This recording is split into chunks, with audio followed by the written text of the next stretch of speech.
Laura sat at her desk, the soft glow of her laptop illuminating her face as the clock ticked past 9 p.m. The office, once bustling with colleagues and the hum of conversation, had grown silent hours ago. She glanced at the photo on her desk, a smiling snapshot of her and Daniel from their honeymoon in Santorini. The vibrant blue skies and radiant smiles seemed like a lifetime ago. Work had always been Laura's passion. As a senior marketing executive, she thrived in the fast-paced corporate world. The thrill of closing deals, launching successful campaigns, and seeing her name in industry publications fueled her ambition. But somewhere along the way, she had begun to feel a growing distance from her husband. Their late-night talks had been replaced by her late-night emails, their shared laughter overshadowed by her exhaustion. Laura convinced herself it was temporary, just a phase of hard work to secure their future. Daniel, however, seemed to feel differently. Over the past year, his frustration had become increasingly evident. He would sit at the dinner table, his fork idly pushing food around his plate, while Laura answered yet another work call. "Can it wait until after dinner?" he would ask, his tone tinged with irritation. "This is important, Daniel," she would reply, brushing off his concern as she retreated to their study to finish the call. She didn't see the sadness in his eyes as he sat alone at the table, the food growing cold on his plate. One evening, as Laura returned home from a long day of meetings, she found Daniel sitting on the couch, staring blankly at the TV. The house was eerily quiet, save for the faint sound of a sitcom playing in the background. "Hey," she said, setting her bag down. "Sorry I'm late again. The client meeting ran over." She leaned in to kiss him, but he turned his head slightly, her lips brushing his cheek instead. "You're always late," he muttered, his voice barely audible. Laura froze, caught off guard by the bitterness in his tone. "I know it's been tough, but you know how demanding my job is. I'm doing this for us," she said, trying to keep her voice steady. "For us?" Daniel scoffed, finally turning to face her. "When was the last time we did anything together, Laura? When was the last time we even had a real conversation?" His words stung, and Laura felt a pang of guilt. She opened her mouth to respond but couldn't find the words. Daniel sighed and stood up, his movements heavy with resignation. "I'm going to bed," he said, leaving her standing alone in the living room. Over the next few weeks, their interactions grew colder. Daniel stopped waiting up for her, and their mornings together became brief exchanges of polite indifference. Laura threw herself even deeper into work, believing that her success would eventually make everything right. She told herself that Daniel would understand once he saw the fruits of her labor. Maybe. But the tension reached its breaking point one Friday evening. Laura had promised Daniel she would be home early for their anniversary dinner, but a last-minute crisis at work derailed her plans. By the time she arrived home, it was nearly 10 p.m. The dining table was set with candles, a bottle of wine, and 2 plates of untouched food. Daniel sat at the head of the table, his expression a mixture of anger and hurt. "I'm so sorry," Laura began, dropping her bag by the door.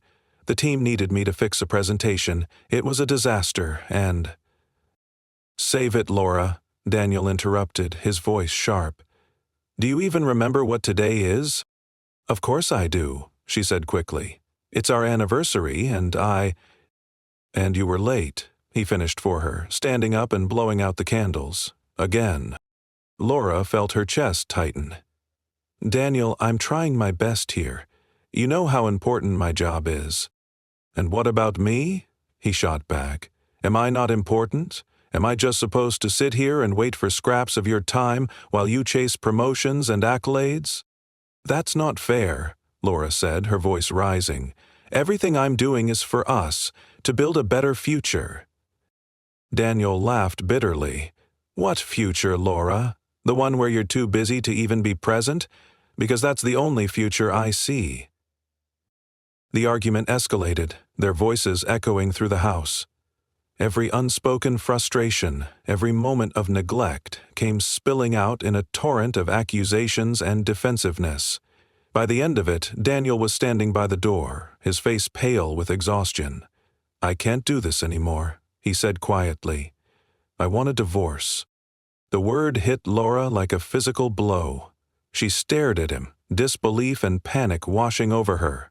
"You don't mean that," she said, her voice trembling. "You're just upset. We can work through this." But Daniel shook his head.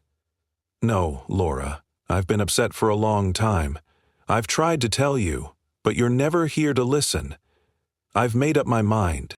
He walked past her, grabbing his jacket and keys. "I'm staying at a friend's place tonight. I'll be back tomorrow to talk about the logistics." And just like that, he was gone. Laura stood in the empty house, the silence deafening. The reality of his words began to sink in, and she felt an overwhelming sense of loss. She thought about the years they had spent together, the dreams they had shared, and the love that had once been so strong. How had it come to this? As she sat down at the table, staring at the cold, untouched food, Laura realized that her relentless pursuit of success had cost her more than she had ever imagined. Laura woke up the next morning to an unfamiliar quietness in the house. The usual sounds of Daniel making coffee, humming along to the radio, or opening the kitchen cabinets were absent. Instead, there was only the faint ticking of the clock and the distant hum of traffic outside. For a moment, she thought she had dreamed the events of the previous night, but the empty side of the bed and the still-set dining table downstairs told her otherwise. She walked down to the kitchen, her steps hesitant, and paused at the table. The remnants of their failed anniversary dinner stared back at her. The burned-out candles, the half-empty wine glass, the now cold plates of food that neither of them had touched. Laura sighed, picking up the plates and dumping the uneaten meal into the trash. The act felt symbolic, like throwing away what was left of her marriage. As she moved through the motions of cleaning up, her mind raced. She replayed their argument in her head, searching for signs she might have missed. Had Daniel been trying to tell her for months, years even, that he was unhappy? She remembered the nights he had asked her to come to bed earlier, the weekends he had suggested they take trips together, the mornings when he had looked at her with tired, pleading eyes. How had she not seen it? Determined to salvage their relationship, Laura spent the next few days trying to reach out to Daniel. She left him messages, apologizing for her neglect and promising to change. She offered to take time off work, to go to counseling, to do whatever it took to make things right. But Daniel's responses were brief and distant.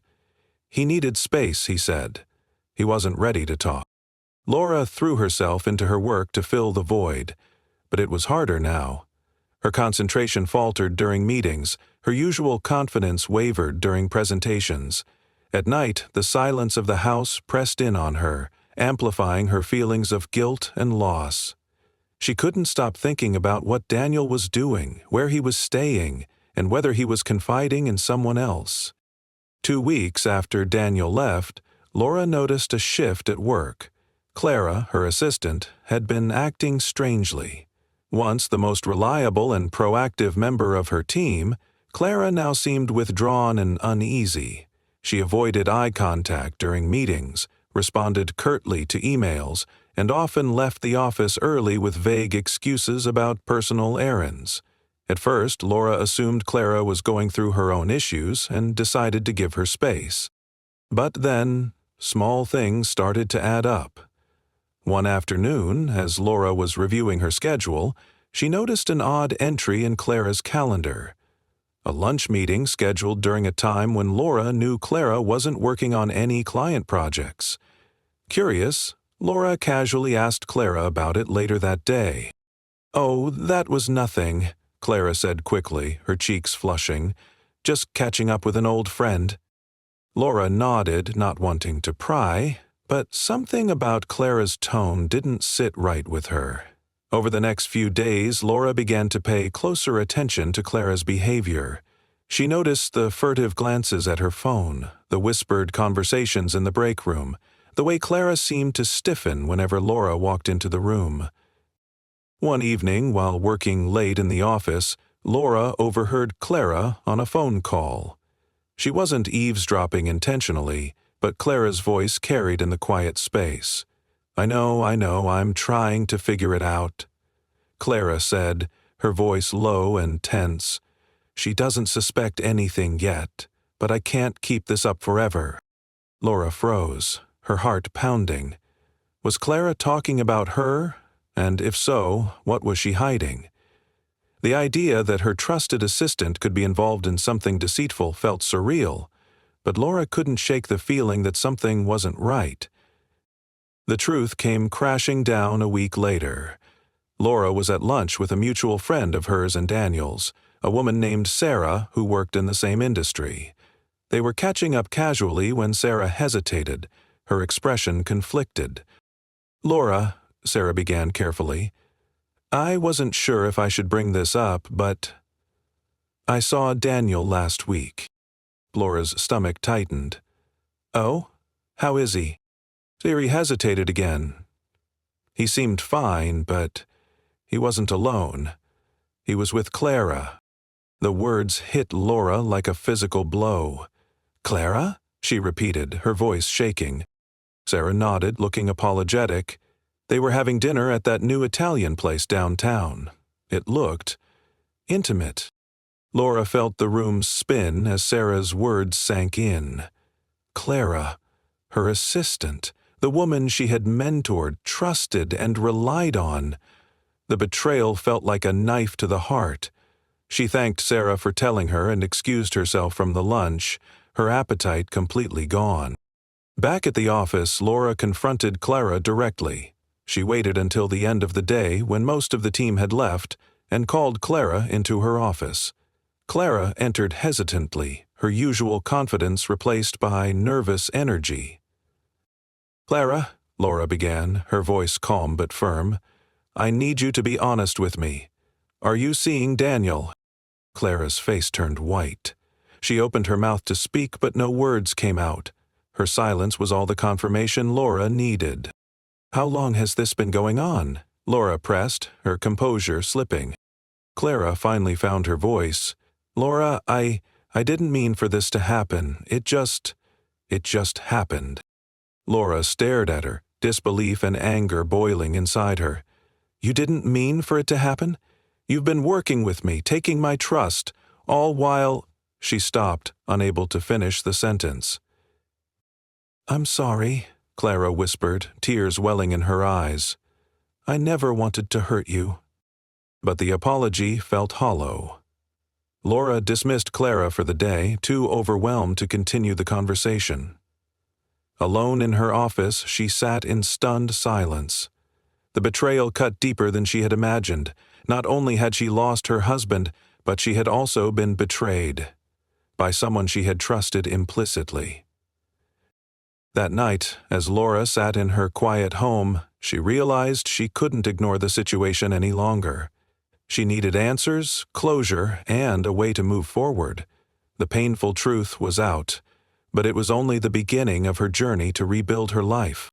Laura sat in her living room, staring blankly at her laptop. The words on the screen blurred together as her mind churned with a relentless mix of anger, sadness, and betrayal. The revelations about Daniel and Clara had left her feeling hollow. For weeks she had been racked with guilt, blaming herself for the breakdown of her marriage. Now the realization that Daniel had not only emotionally checked out, but had also betrayed her with someone from her inner circle, shifted the narrative entirely. She closed the laptop with a sharp snap and leaned back into the couch. The silence of the house, once a comforting refuge after long days at work, now felt oppressive. She couldn't continue living like this, stuck in a loop of hurt and unanswered questions. It was time to take action, to reclaim some semblance of control over her life. The following morning, Laura contacted a divorce attorney. While she had initially hoped for an amicable separation, the new revelations changed her perspective. If Daniel had been dishonest in their relationship, who was to say he wouldn't be dishonest in the divorce proceedings? She needed to protect herself, her assets, and her future. The attorney, a sharp and empathetic woman named Valerie, listened intently as Laura recounted her story. Valerie took notes, nodding at key points. When Laura finished, Valerie set her pen down and leaned forward. "Laura, first of all, I'm sorry you're going through this, but I want you to know you're not alone, and there are steps we can take to ensure this process is fair. Valerie explained the importance of gathering evidence and reviewing financial records. If Daniel has been supporting another relationship using marital funds, that's significant, she said. Laura's stomach churned at the thought, but she agreed to start collecting any documentation that might be relevant. Valerie also recommended a forensic accountant to review. Over the next few weeks, Laura threw herself into the task. She combed through bank statements, credit card bills, and transaction histories. The process was painstaking and emotionally draining, but it gave her a sense of purpose. She discovered multiple charges that raised red flags: dinners at expensive restaurants, stays at boutique hotels, and lavish gifts that she had never seen. One charge in particular stood out: a weekend getaway at a luxury spa resort, booked under Daniel's name but paid for with their joint account. Laura remembered that weekend vividly. Daniel had told her he was visiting his brother. The realization made her chest tighten with anger. Not only had he lied to her, but he had used their hard-earned money to fund his affair. Armed with this evidence, Laura met with Valerie again. "This is exactly the kind of documentation we need," Valerie said, scanning through the printouts. "It shows a clear misuse of marital funds, which will strengthen your case during the financial settlement." Laura's next step was confronting Clara professionally. While the personal betrayal had devastated her, she couldn't ignore the impact it had on her workplace. Clara's actions had not only crossed ethical boundaries, but had also disrupted the team dynamic. After consulting with HR, Laura decided to terminate Clara's employment. The meeting was brief and professional, but the tension in the room was palpable. "Clara," Laura said, keeping her tone steady, "your actions have created an environment that is untenable for both of us. This isn't a decision I take lightly, but I believe it's in the best interest of the team and the company." Clara nodded, her expression a mix of guilt and resignation. She left quietly, avoiding eye contact with anyone on her way out. Laura felt a mixture of relief and sadness. While the professional chapter with Clara was closed, the personal wounds would take much longer to heal. Meanwhile, the divorce proceedings moved forward. Daniel, perhaps sensing the strength of Laura's case, tried to downplay his actions. He framed the affair as a result of loneliness and insisted it had no bearing on their financial arrangements. But Laura, backed by Valerie and the forensic accountant, held her ground. The evidence was undeniable, and Daniel eventually agreed to a settlement that favored Laura. As the legal battle neared its conclusion, Laura began to reflect on the lessons she had learned. She realized that her workaholic tendencies had not only strained her marriage, but had also distanced her from friends and family. Determined to rebuild her life with a healthier balance, she started reconnecting with loved ones. She reached out to her parents, met up with old friends, and even joined a local book club to expand her social circle. Laura also made changes at work. She declined a high-pressure promotion that would have required even longer hours, choosing instead to focus on projects that aligned with her values. She began mentoring junior employees, sharing not just her expertise, but also the importance of maintaining boundaries and prioritizing well-being. In the midst of these changes, Laura found solace in therapy. Her therapist helped her process the complex emotions of betrayal, loss, and guilt. Through their sessions, Laura came to understand that while she bore some responsibility for the strain in her marriage, Daniel's choices were ultimately his own. The affair was a reflection of his character, not a failing on her part. By the time the divorce was finalized, Laura felt a sense of closure. The settlement provided her with financial stability, but more importantly, the process had given her the strength to move forward. She sold the house that had become a constant reminder of her failed marriage and moved into a cozy apartment in the city. The new space felt like a fresh start, a blank canvas where she could rebuild her life on her own terms. Months later, Laura heard through mutual friends that Daniel and Clara's relationship had ended. While part of her felt vindicated, she resisted the urge to dwell on their downfall. Her focus was on her own growth and happiness. One evening, as Laura sat on the balcony of her new apartment, watching the city lights twinkle in the distance, She felt a sense of peace she hadn't experienced in years. The journey had been painful, but it had also been transformative. She was no longer defined by her past or her mistakes. Instead, she was moving forward, stronger, wiser, and ready to embrace whatever the future held. The divorce was finalized, the papers signed, and the chapter with Daniel officially closed. Yet for Laura, the weight of the past still lingered. Her life had been meticulously planned for so long, every goal, every milestone, and every relationship tied to a vision of a shared future that no longer existed. Now she faced an uncertain road ahead, one she would have to navigate on her own. Her first step was letting go of the house. The memories etched into its walls were too painful to bear. Every room held echoes of a life that had once felt whole.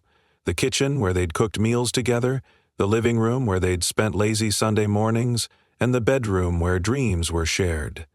Before they fractured. Selling the house wasn't just a practical decision, it was an emotional release. It symbolized her willingness to move forward, leaving behind the pieces of a life that no longer fit. Laura found a small but charming apartment in the city. It wasn't the sprawling suburban home she had once imagined raising a family in, but it felt right. The apartment's modern design, with its large windows and open floor plan, gave her a sense of freedom and possibility. Moving in was cathartic. Every box unpacked felt like a step toward reclaiming her identity. The first night in her new home was quiet, almost too quiet. Laura sat on her balcony, a glass of wine in hand, and stared at the city lights. For the first time in years, she allowed herself to simply exist without the constant hum of work or the demands of a relationship. The silence wasn't oppressive, it was peaceful. She realized that she hadn't truly been alone in years, and while it was daunting, it was also liberating. In the weeks that followed, Laura began to rebuild her routine. Work remained a part of her life, but she approached it differently. After declining the high-pressure promotion, she shifted her focus to projects that allowed her to mentor junior colleagues. Sharing her experiences, both professional and personal, became a way for her to connect with others and help them avoid some of the pitfalls she had faced. The office no longer felt like an escape from her personal life, but a place where she could genuinely contribute and grow. Outside of work, Laura took steps to reconnect with the parts of herself she had neglected. She joined a yoga class not just for the physical benefits, but for the mindfulness it brought. Each session felt like a reset, a reminder to stay present and grounded. She also rediscovered her love for photography, a hobby she had abandoned years ago. Weekends were now spent exploring the city with her camera, capturing moments of beauty and life that she had once overlooked. One of the most significant changes in Laura's life was her decision to embrace therapy. At first, she had been hesitant, unsure if opening up to a stranger could truly help. But her therapist, a kind and insightful woman named Dr. Harper, created a space where Laura felt safe to unravel her emotions. Through their sessions, Laura confronted not just the pain of Daniel's betrayal, but also the deeper patterns that had shaped her life. She explored her tendency to prioritize work over relationships, her fear of vulnerability, and her struggle to set boundaries. Dr. Harper encouraged Laura to write letters to herself, one from her past self and one from her future self. The exercise was transformative. In her letter from the past, Laura acknowledged the younger version of herself who had worked tirelessly to prove her worth, often at the expense of her own happiness. In her letter from the future, she imagined a version of herself who had found balance, joy, and peace. These letters became touchstones, reminders of where she had been and where she wanted to go. One unexpected outcome of therapy was Laura's decision to confront Daniel one last time. Not to rekindle anything, but to seek closure. They met at a neutral location, a quiet cafe near the courthouse, where their divorce had been finalized. Laura was nervous but determined. Daniel looked different, tired, perhaps even regretful. As they sat across from each other, she spoke first. "I didn't ask you here to rehash the past," she began. "I just need to say a few things so I can move forward." She spoke calmly and with clarity, recounting how his actions had hurt her, but also acknowledging her own role in the breakdown of their marriage. "I don't hate you, Daniel," she concluded. "I just hope we both learn from this." Daniel listened quietly, nodding occasionally. When she finished, he offered a sincere apology. "I'm sorry, Laura," he said, his voice heavy with emotion. "For everything. I hope you find happiness." It wasn't a dramatic reconciliation or a heated argument. It was simply two people closing a chapter. Laura left the cafe feeling lighter, as if a weight she hadn't realized she was carrying had finally been lifted. In the months that followed, Laura's life took on a new rhythm. She grew closer to her friends, many of whom had rallied around her during the divorce. Her parents, who had always been supportive, visited often, filling her apartment with warmth and laughter. She even adopted a rescue dog, a spirited golden retriever named Max, who became her loyal companion and constant source of joy. Laura also began to explore dating again, though she approached it with caution. Her focus wasn't on finding someone to fill a void, but on meeting people who aligned with her values and supported her growth. She went on a few dates, some awkward, some enjoyable, but didn't feel pressured to rush into anything. For the first time in her life, she was content being on her own. The turning point came on a crisp autumn day, when Laura received an email from a nonprofit organization she had been volunteering with. They offered her a position on their board, citing her passion and leadership as invaluable assets. The opportunity felt like the culmination of her journey, a way to use her skills for a cause she cared deeply about, while maintaining the balance she had worked so hard to achieve. One evening, as Laura sat on her balcony with Max curled up at her feet, she reflected on how far she had come. The pain of the past was still there, but it no longer defined her. She had built a life filled with meaning, connection, and joy, a life that was wholly her own. The city lights twinkled in the distance, and Laura smiled. She wasn't the same person she had been a year ago, but she liked the person she was becoming. For the first time in a long time, she felt at peace. Her story wasn't about loss, it was about resilience, growth, and the beauty of starting over.